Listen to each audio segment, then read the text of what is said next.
I mërzitesh armikut i që po të lufton. Pse nuk mërzitesh me veten tënde që si mbrohesh armikut? Po dhe kështilla po shtohet nga brenda, jo nga jashtë. Kush po ja shet detin Greqis? Unë apo Edi Rama me Sali Berishën? Edhe me Salina, se Salin këgjë me ke fos diku. Sali Berishën unë e kam mbrojtur publikisht për një me një arsye edhe pragmatiste me qenë si 100% i vërtetë sepse ishte një djalë. A ka më kote për vërejë e Pirin? Pa fund. Nuk ka njeri jo mëkatar, edhe unë që nuk merrem me politikë direkte jam mëkatar sepse dashur pa dashur. Po ti si je mëkatar për vërejë e Pirin? Po unë mëkatar për vërejë e Pirin nuk jam, po ti ishan kushtet e Sali Berishës dhe Edi Ramës edhe mund të bëhesh mëkatar, mos bëhemi më katolik se papa tash. Unë jam i mirë dhe ata të këshillin. Po pajtona këto, kitre. Domethënë duhet me vesh një këpucë të tjetrit. Unë di që duhet të kesh karakter. Mund të dështosh më. Se kanë dështuar shumë veta, burra shumë zgjuar. Po dhe. Po vdis me krenaria, edhe të vdekja politike. Për shembull, unë dashuroj kulturën japoneze. Harakiri është, nuk e di, glorifikimi i vdekjes. Domethënë unë ikim me nder. Pse duhet të ikësh si palaço? Pse duhet ta mbyllësh si palaço? Kush këtë rast Berisha për të gjithë pa përjashtim, nuk ka njëri politikan që e pse ka dalë thonë shpenë se po ndërpes këtu të në Kosovë thonë sa më gjatë rre Sali Berisha në opozitë, aq më gjatë rre Edi Rama në opozitë, është e vërtetë? Është e vërtetë sepse është krijuar një lloj establishmenti. Ata njerëzit që janë aty në protest mund të kenë ndodhur nga 1000 arsye, mund të jenë nismëtar, mund të jenë Sorosi, mund të jetë X, mund të jetë djalli, mund të jetë Dexhalli, quaj si dush ti. Në atë protest kanë dalë njerëz të cilët mendojnë dhe kanë demaskuar që kjo politikë vëlla është e kapur dhe nuk janë të përfaqësuar, nuk ndjehen të përfaqësuar. Kjo është ajo që u dhëm partive establishmentit.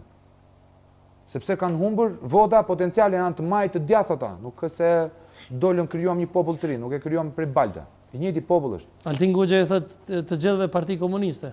Shikoj, Altin Goxha e ka mendimet e veta, unë ja dua Trurin. Altinin kemi një bashkëpunim vllazëror familjar në podcasti që kemi një audiencë të mrekullueshme, a kupton, e quajmë Mishullit. Po vi keq me thonë se edhe pak a shumë ju keni qenë iniciatorë e protestës. Neve nuk kemi qenë iniciatorët, neve kemi qenë njerëz që kemi bërë thirrje që hajde të kapim dinjitetin. Çfarë do të thotë dinjiteti? Ço vëlla se e pse po ta nolin rrymën me se përcjellë emision të kit jashtëzakonshme. Absolutisht po. Domethënë fillojnë ta kanolin ato te Altini edhe te. Ne kemi rritur koston. Çfarë do të thotë kemi rritur koston? Nëse Rama apo Berisha na sulmojnë neve, se Berisha e provoi me Alfred Lelën. E provoi duke më sulmuar, edhe më bëri marketingun që ta kisha paguar Alfred Lelën Sali Berishën. Po ti paguaja $50000, nuk do më bënin aq bukur, ma bën falas. Pse nga urrejtja? Sepse urrejtja mund të jetë e fuqishme, po s'ka vizion, nuk ka imagjinat. Të limiton. Rama është Berisha update në PR. Rama e di shumë mirë që po të godasi drejt për drejt nuk më vret dot, sepse nuk është në kushtet e fillimit, është në kushtet e dekadencës vet. Ndërkohë që mua mund të krijosh çfarë duash, thuash agent serb, agent iranian e gjitha, të ardhurat e mia të tëra deklaruara janë të pastra. Nuk më shikon dot as me drog, nuk më shikon as me prostitucion. Nuk më shikon as me tendera, nuk më shikon as me zarfe. T'ia fusim ti vendosim gjob. Edhe pse ti e di shumë mirë se je më me eksperiencë sa unë në media. Të vinë shumë veta oferta, ma bëj këtë, se t'ja po, absolutisht, po. Ti ke karaktere, vëlla. Ne dalim në rrugë, s'kemi frikë me këtë kokën pas, se nuk kam armik. Tu shka top të bëhet në qofë se e ke ndarë mëndjen, o vëlla, po. Unë s'di pse të mbrohem ty, nuk kam pse të mbrohem. Dhe më të këta e një kategori njerëzisht të cilët kanë frikë nga populli vetë. Nuk ka gjë më të tmerrshme se sa të vajsohesh nga populli jote. Se s'do të rrihetën në pushtet, a kupton?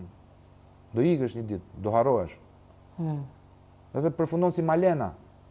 E pse ka ndol shumë thonje për shembull që në Zvërnec ka pas edhe rituale satanike, e kanë bërë këtë pyetje edhe Altinit më herët.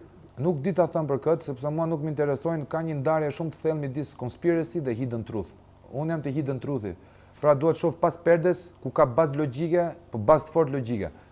A ka forca turke atje edhe në Nuk e di, nuk di ta them, domethënë s'duhet të bëj spekulime, mund të ketë çfarë do llogje. Është edhe një diçka tjetër që ka dalë të natë që thonë për shembull, mos do shta Turqia edhe Greqia po investon në këtë lloj protesta për arsye se me dëmtu Bregdetin shqiptar e ato me qenë më lart me. Turqia nuk ka nevojë me godit Bregdetin shqiptar, sepse Turqia na ka bazë strategjike, është korridori 8, ne jemi pjesë e Arnautlëkut, perandorisë osmane.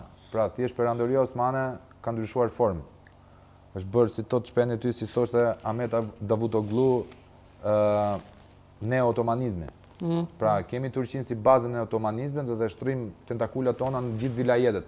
Edhe si Kosovën që këfori turk, është general turk i këforit në Kosovë, ndru italiani me turkun, pra është predominancë turke në rajon, dilli me Amerikën, që është bërë dilli me Amerikën, zonën e Ballkanit e ka më në influencë. Nuk besoj se Turqia me logjik do duhet që të godiste për shembull turizmin. Mund të përdori një protest për të goditur Ramën, i cili futet si një lloj lëtyre, një kafshë vogël në përplasjen, absolutisht po mund ta përdorin gjithë, sepse Rama ka bërë diçka. Fakti që ti je orator